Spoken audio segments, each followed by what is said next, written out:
So picking up where we left off, and we will definitely finish this today. I'd like to try to start a little bit. Oh, blast. No, I won't start a little bit because I brought the wrong book. Damn it. Because you really don't want to do the third book without doing the second book because it's just not good that way. So, one of those weeks. Let's pick up on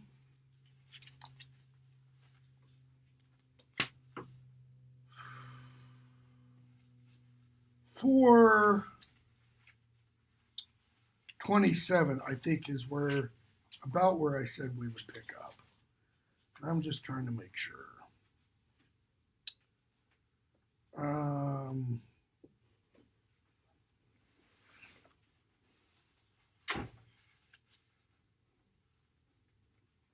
Yeah.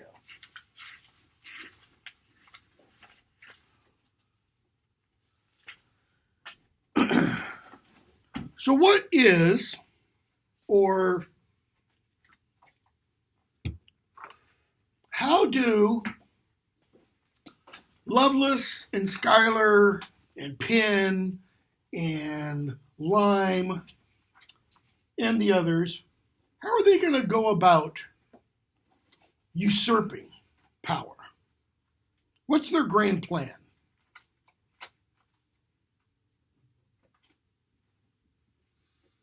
Are they just going to walk into Westminster, Houses of Parliament, and say, okay, we're in charge now? Wipe out all the... How? Yes, they're going to wipe... So they gathered them into that. They're going to destroy the government, right? They're having this big conference. All kinds of MPs, members of parliament and such, government ministers are there. And what do they reveal? Big pentacle underneath the glass. Right. They're standing on carpet, okay?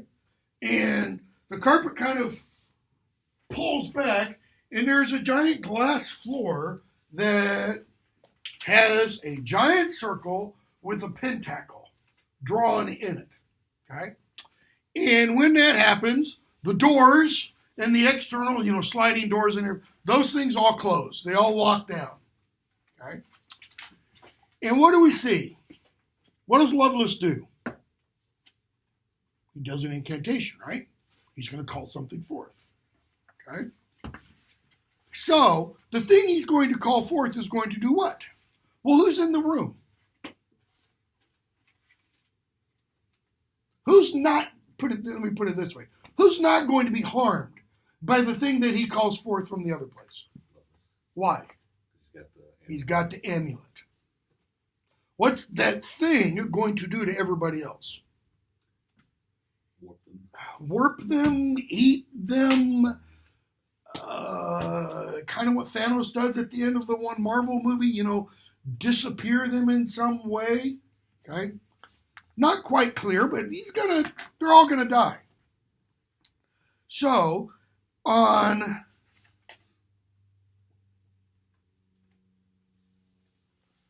let's see here.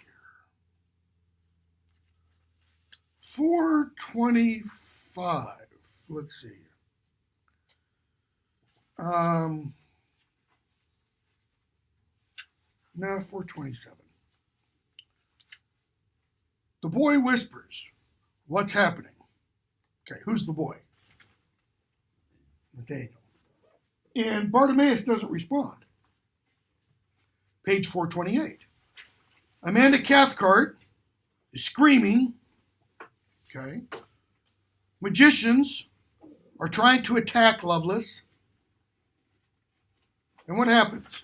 As they get closer to Lovelace, their bodies start to elongate. They start to stretch. Okay? Things start not behaving according to normal laws of physics. And we're told, page 428, with the distortion of the planes, the other magicians began to see the arm for the first time. They could only see the first 3 planes clearly, of course, but that was enough to get the outline. Okay, why can they only see the first 3 planes? They've got glasses that allow them to see that. Okay. Bartimaeus can see things on what are called all 7 planes of existence. Okay, so remember those 5 levels of genie of beings that magicians call forth. Okay, those aren't all 5 levels necessarily. Even the things of greater power that come from the heart of the other place, they exist on those planes. Okay, the 7th plane being the highest one. So the magicians start to see this arm. Notice it can't be seen physically. Why? It's not on the physical plane of existence.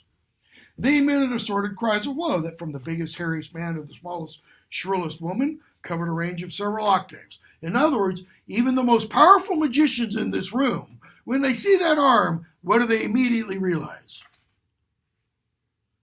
We can't control this. We can't do anything about this. There's detonations, other kind of magic going on. Why? They're having their genies, their imps, their sprites, all these things, launch things at whatever this thing is. Nathaniel, that thing, what is it? Good question. What was it, this thing that distorted the planes and disrupted the most powerful magic? Bartimaeus says, I could have said something dramatic like, the death of us all. I don't know, is what he says, though. Judging by its caution in coming through, it has rarely been summoned before. So notice, this thing, it's been summoned, but it shows caution. It's kind of like it takes the fabric of space and time, pulls it, takes a peek through. Or, a better analogy, what do you do when you're not quite sure if the water's warm or cold in a pool? It dips its toe through. Or it kind of puts its hand through to see, is this going to hurt?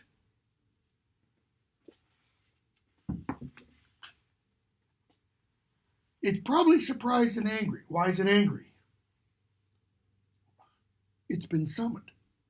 It had no choice but to leave the other place. So whoever did the summoning, this was really, really powerful magic. Okay? But its strength is clear enough. Look around. Inside the pentacle, magic is going wrong. Things are beginning to change form. All normal laws are being warped, suspended. The greatest of, notice, us, he kind of throws himself in that category, always bring the chaos of the other place with them. So what's he mean by the chaos of the other place? What is chaos? Chaos is opposed, by the way, in Greek, because it's a Greek word, to this. Cosmos. What's the cosmos? Just everyday ordinary, if we were to use that language. Or you hear somebody talk about the cosmos, what do they mean? The whole kit and caboodle. The whole universe. We kind of say the cosmos is the universe out there, away from us. Space, it's what the Hubble telescope photographs and sends back to us. Okay? But it's the entire universe. But what's meant by that is it's the entire ordered universe. The cosmos has order. It has structure. Okay? Chaos? It's just the opposite. Chaos has being. It has existence, but there's no order to it. Okay? It's just totally haphazard, totally random, totally chance. Nothing makes sense. And we're going to see in a later book, somebody's going to go into the other place. The place that Bartimaeus is from. The person's going to go into that other place because they're going to go to try to find Bartimaeus. And asked Bartimaeus, come back. Come to the cosmos. Why? We need your help. All hell is breaking loose. It's becoming this here. And only Bartimaeus can kind of, help them. I won't say anything other than that. Okay? So, that's what the other place is like. Total chaos. And he says, what's happening? Well, chaos is now permeating the cosmos. Because something from the heart of the other place has come here, and it's brought with it that kind of chaos.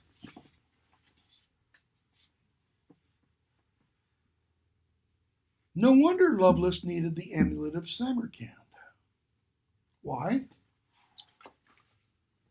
Because whatever's in the amulet is strong enough to take on this. Whatever's in the amulet, whatever this thing that's bringing chaos is, if it goes after Lovelace, he's protected. That tells us whatever's in the amulet is stronger than the thing that's coming through. Okay? And if the thing that is coming through, imagine, if you can, for a moment, we're going about our daily business. We're in here, I'm talking, you're listening, taking notes, playing on your phone, whatever, and all of a sudden, Madison's purse just lifts up in the air. And then Sarah just starts floating. And then all of you just kind of, and you grab your chair, and you grab the table, and the table goes up with you. What would immediately go through your mind?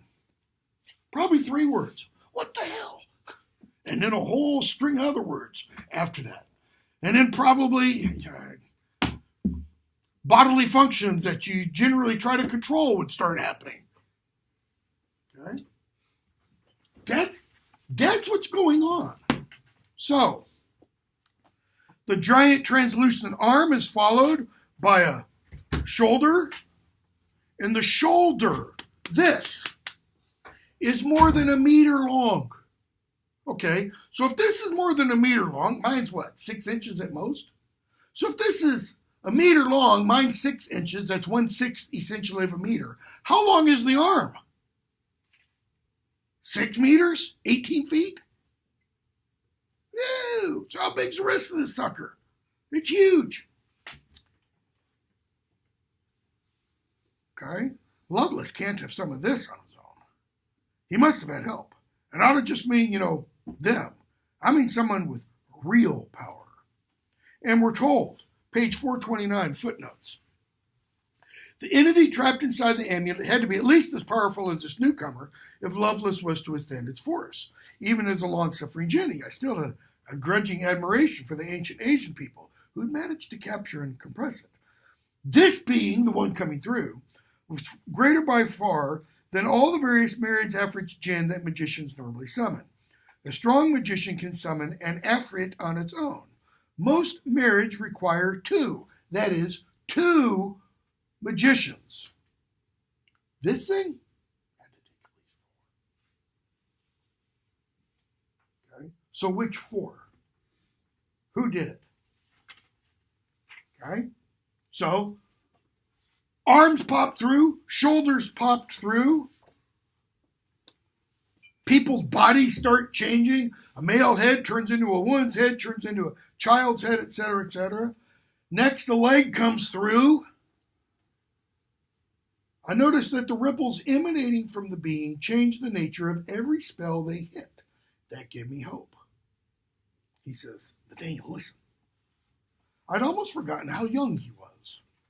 Right at that moment, he did not look like a magician at all, but just a terrified, small boy. He's only 12. Nathaniel, he gets his attention. If we get out of this stricture, you know what we have to do? How? Don't bother about that, right? Because they're bound right now. They're not free to move around and everything.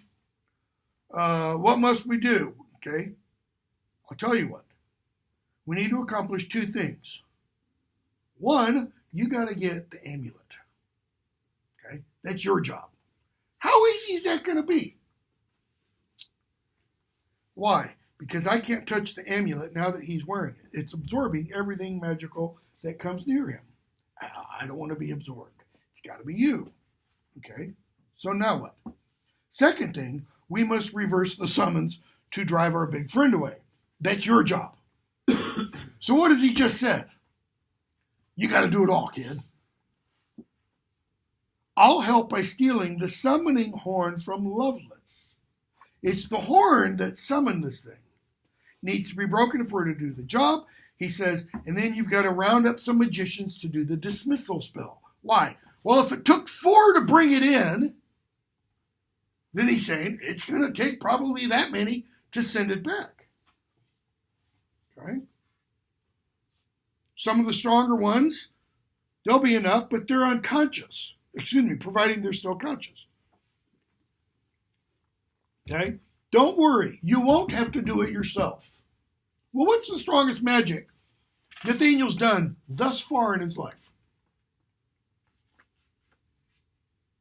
It's summoning Bartimaeus. Okay.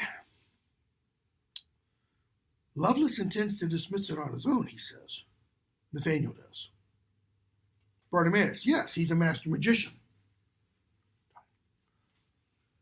Highly skilled, powerful, right? That's settled. Okay, so we go for the amulet. Okay?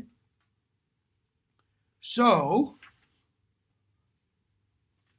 page 432, we finally get the other thing named.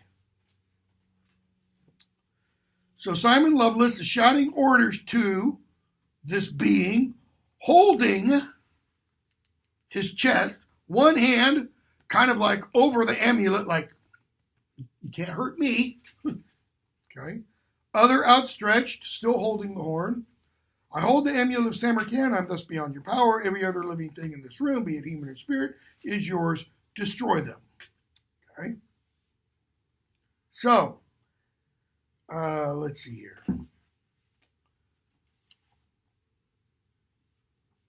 Being near Ramuthra removes their stricture kind of thing.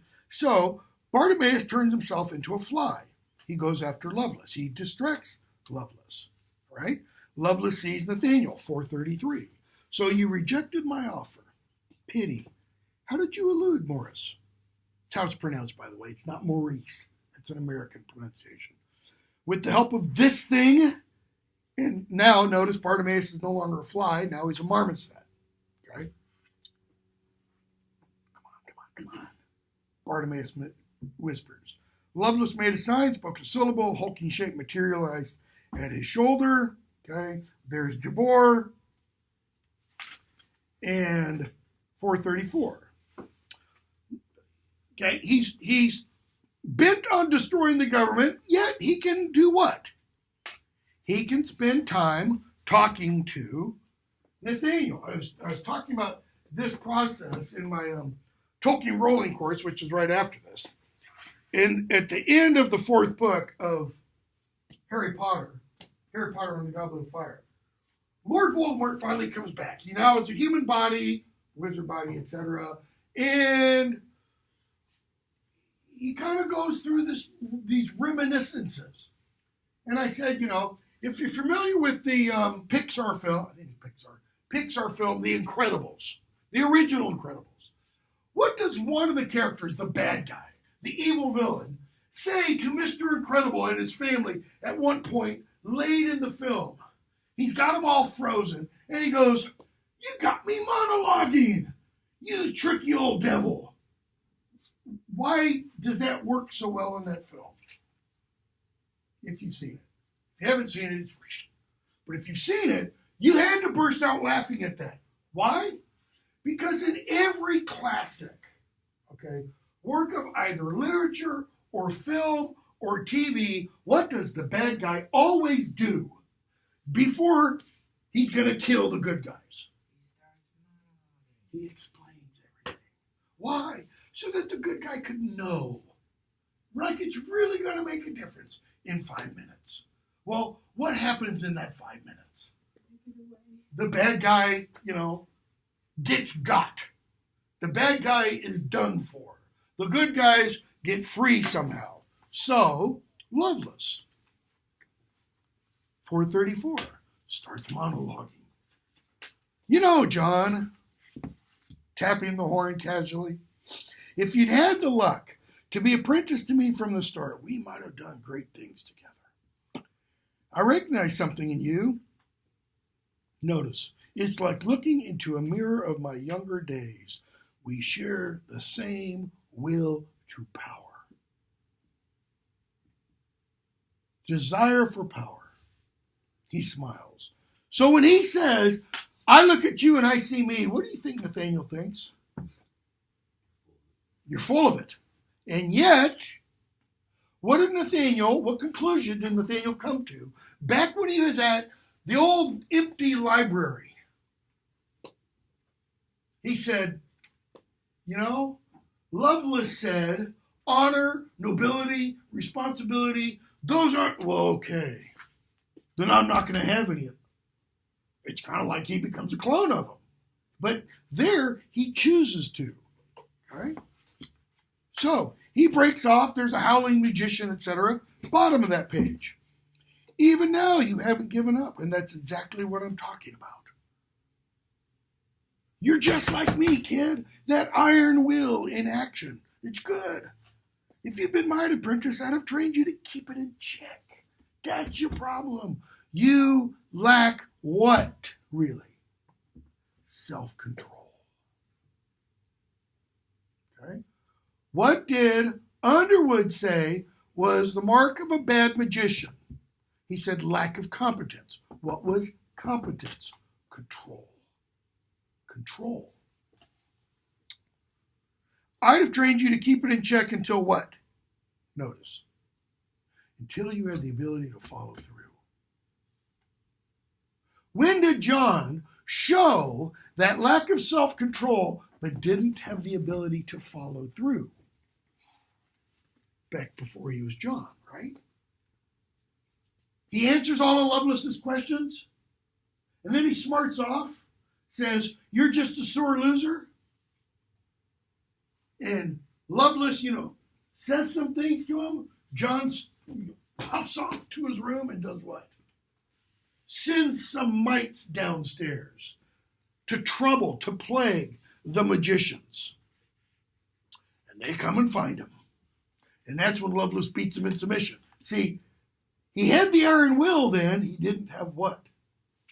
He didn't have the ability to back it up. He didn't have the power to support it.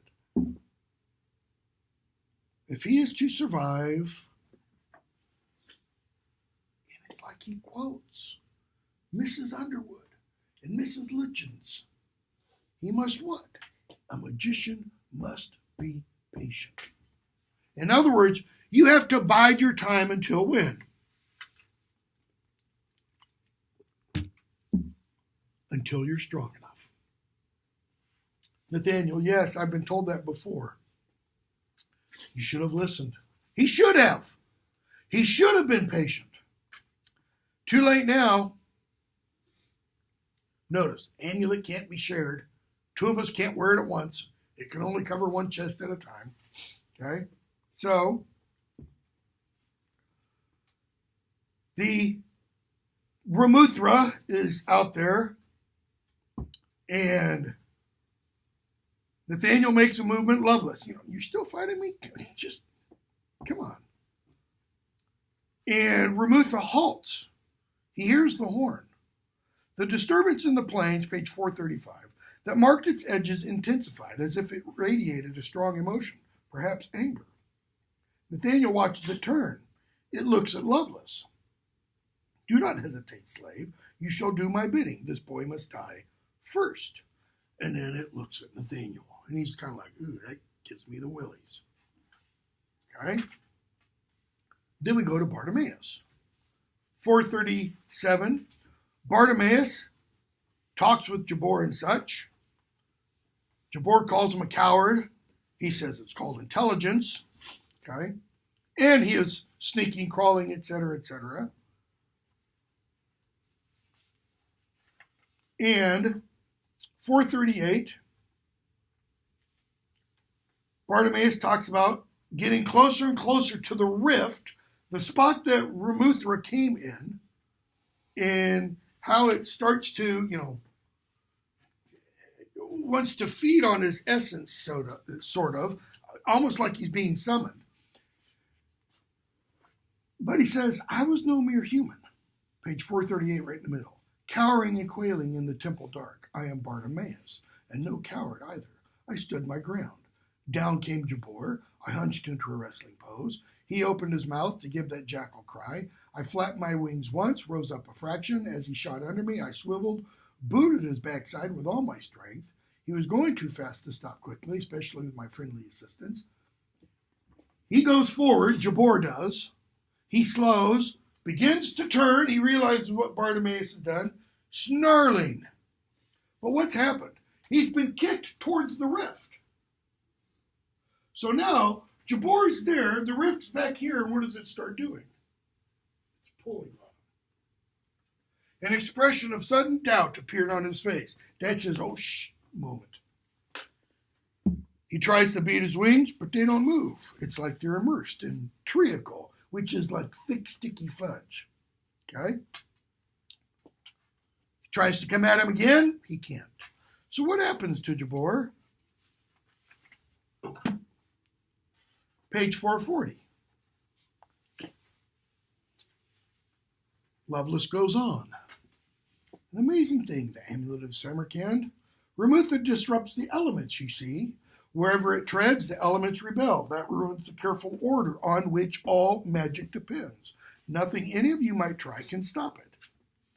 What's he telling Nathaniel this for? Just give up. Just give up. Just despair and stop. You cannot hurt me. You cannot escape. Remuthra will have you all. But the amulet contains an equal and opposite force to Remuthra's. Thus, I am safe. It might even lift me to its mouth, so that chaos raged upon me, and I wouldn't feel it. Says, my master suggested this plan. Why? Well, his master is going to install him as what? Prime Minister. Only thing is, what happened to his master? It's Schuyler, the old guy. Nathaniel killed him.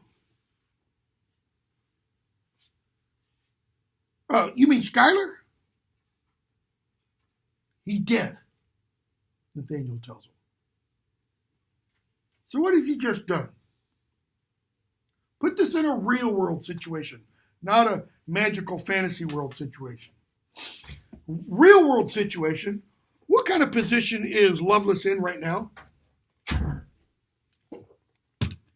If this were this place in this book right now, were this room, and I were Lovelace, and you were all in, what would I have with me right now that none of you would have?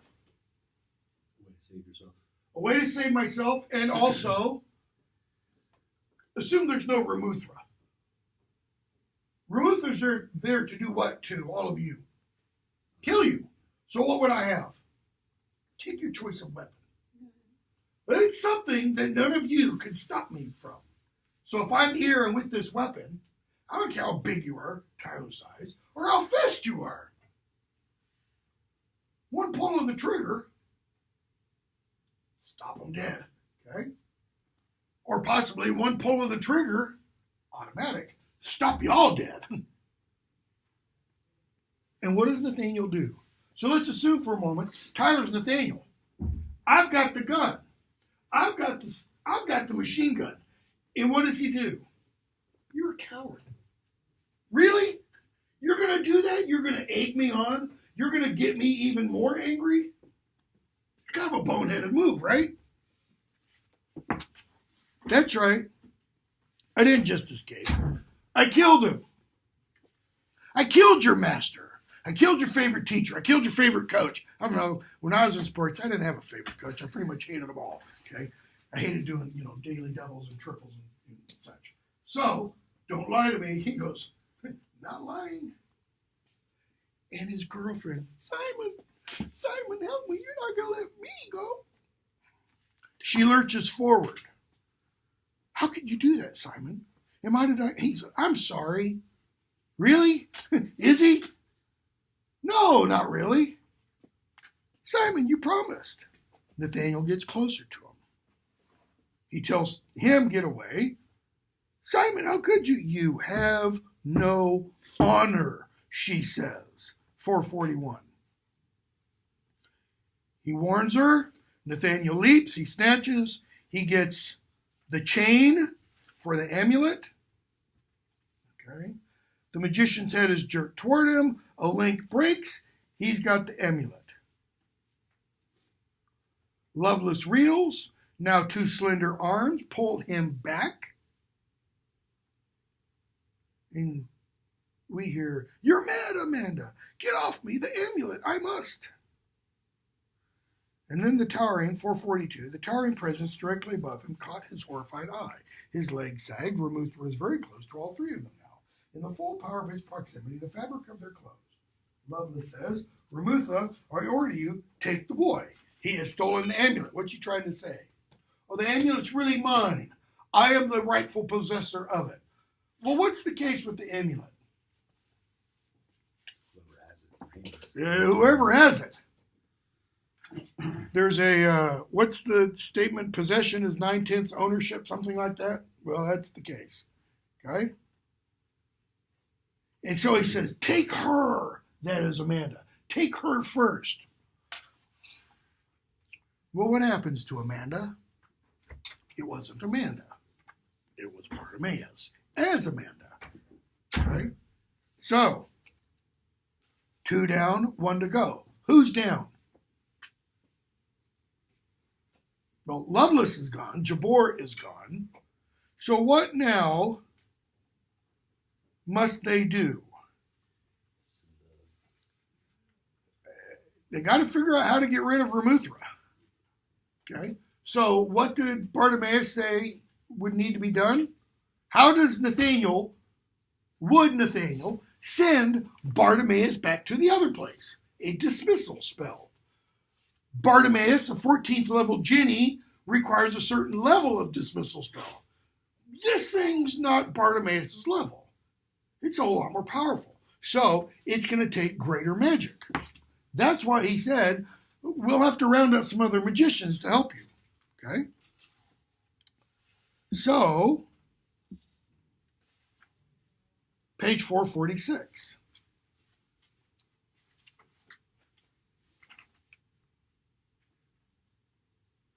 Nathaniel picks up the summoning charm, closes his eyes,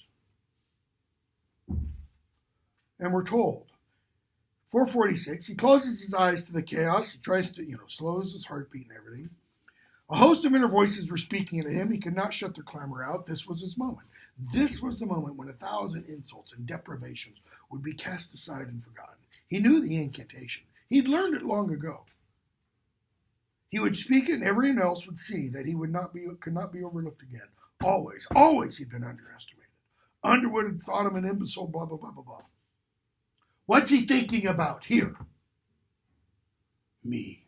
My greatness. My being misunderstood. Now they'll all know. Now was the moment when everything was in his hands. Too often before, he'd been rendered powerless. Okay, if he had been rendered powerless, that means somebody else more powerful had to do that rendering.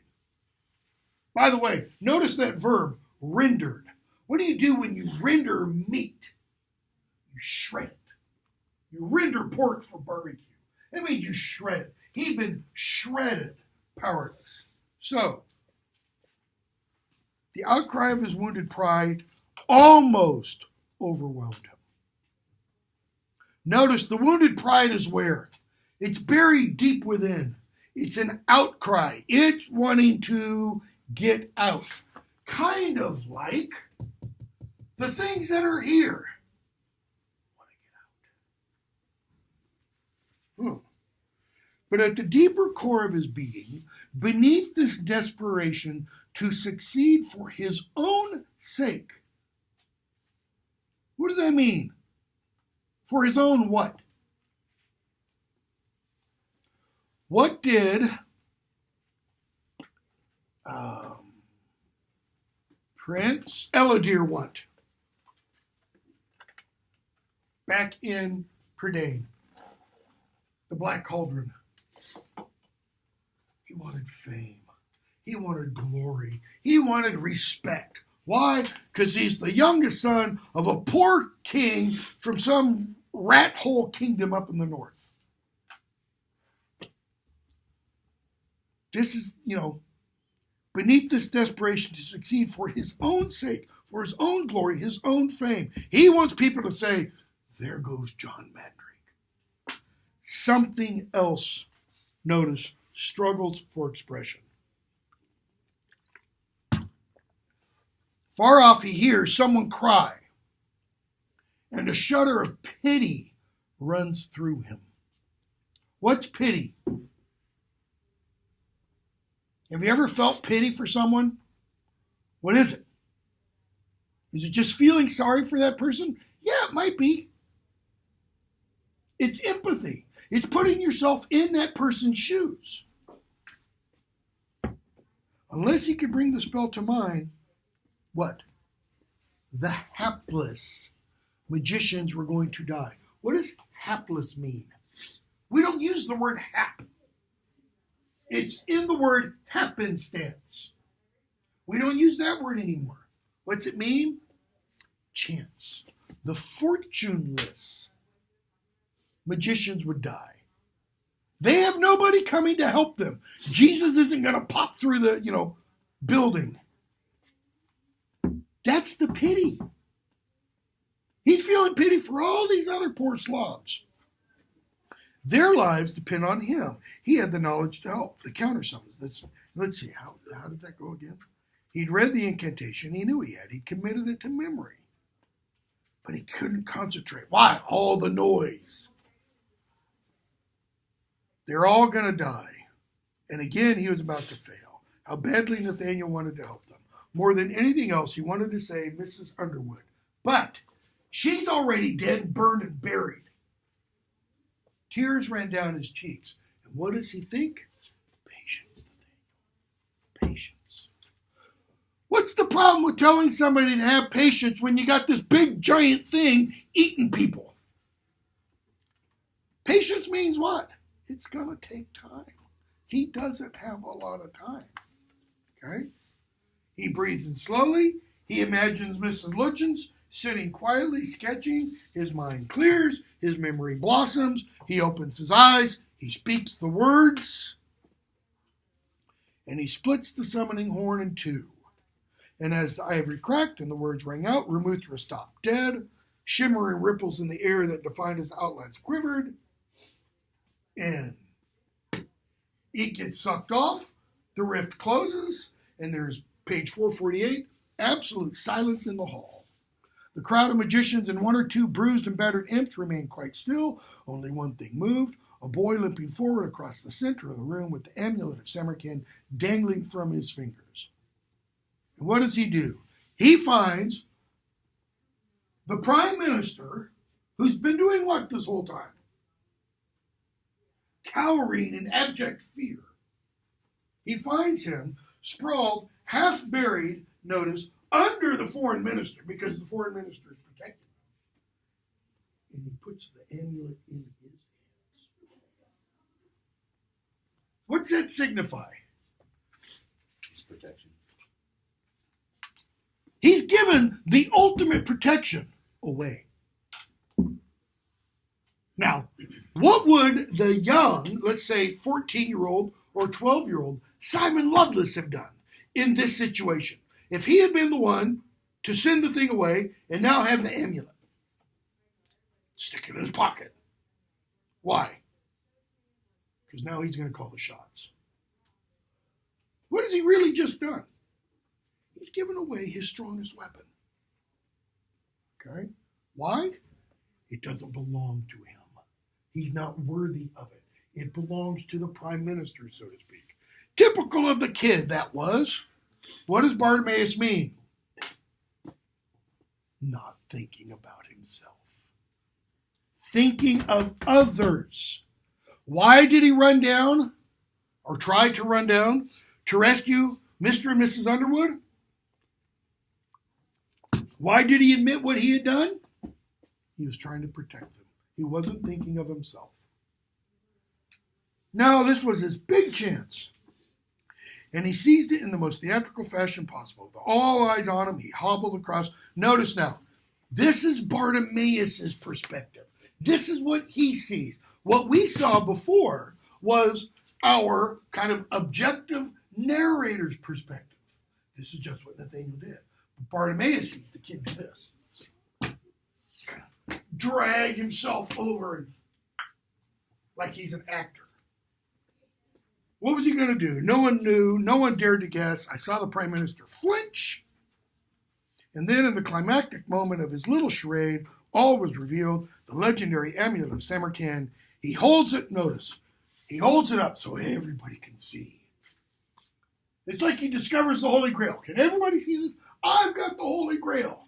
And I no longer have it. I'm giving it away. Aren't I a wonderful, unselfish person? The kid even remembered to bow his head deferentially. What a performance. Almost more than his ability to bully Jim, the instinctive pandering to the crowd suggested to me, this kid, man, he's going places. Why? Because not only is he powerful, but he's what? Another film. Another Pixar, I think. Might be Disney, I can't remember which. Megamind. What's the character of Megamind? What does he always do? When he makes an entrance, what kind of entrance is it? There's panache, man. I mean, he comes and he has the drums and everything going off. Okay? So, what happens to Nathaniel in the 2 minutes we have left? Does he get placed with just another mid-level junior secretary? No. He gets placed with who? Who is? What does she do? Security. She's pretty much the security chief. She's not the night police. That's Robert Duvall. So what? Not Robert Duvall. He's the actor. It's the other Duvall. Henry Duvall, I think. What's meant by security? What would that be in our world? The United States. Either Secretary of Defense or could be Homeland Security. NSA, one of the alphabet soups, CIA, DNI, Director of National Intelligence, who's over both of those? Yeah, something like that. Which means Duvall's the guy in charge of the stormtroopers. These are the people who can break down your door at night. She's in charge of the people who you disappear. You're just there one day and you're gone the next. Okay? So, get to the very end. 460 and 61.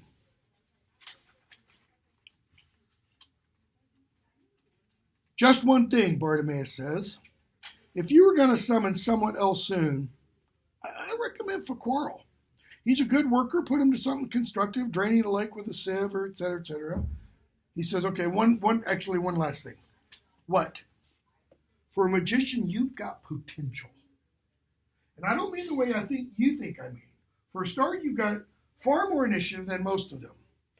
But they'll crush it out of you if you're not careful. So what's he saying? Don't let them kill your spark, your initiative. Okay? You've also got a conscience. Another thing which is rare and easily lost. So what else is he saying? Don't let them kill your conscience.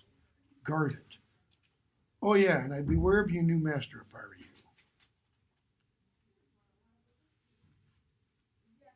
I'll be all right. You needn't bother about me. This is your last chance. I have to be down for dinner in 5 minutes. And he dismisses Bartimaeus. Why does Bartimaeus give him those two pieces of advice? What does he see in this boy? He sees echoes of a boy he knew 2,000 years previously. The Egyptian boy. Why does he give advice? Generally, our world speaking. If somebody gives you advice, what does that say about them and their attitude towards you? Do people who hate you give you advice? No. People who give you advice generally what? They want what's best for you. And yet he's a demon. All right, we'll stop there. We'll pick up with not Ptolemy's Gate, the second book on whatever day that is, Monday. Golem's Eye. Golem's Eye, yeah. And maybe have a quiz over the rest of Sabriel. Not Sabriel, sheesh. Amulet of Samarkand. Man.